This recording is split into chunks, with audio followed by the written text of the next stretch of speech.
Trimbak police station येथे त्र्यंबक देवस्थान ट्रस्टचे कार्यकारी प्रमुख अमित माचवे हे पोलीस स्टेशनला आले। त्यांनी एक आमच्याकडे एक तक्रारी अर्ज दिला होता की चिराग दालिया नावाची व्यक्ती मार्च महिन्यामध्ये 22 तारखेला दर्शनासाठी भाविक म्हणून आले होते।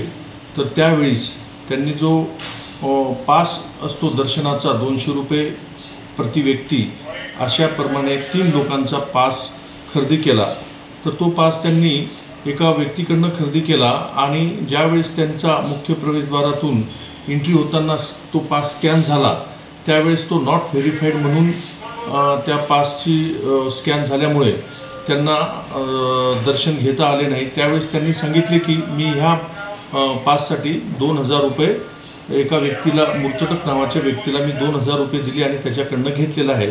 परंतु तो पास दुसऱ्या व्यक्तीच्या नावाने असल्याने तो स्कॅन होऊ शकला नाही।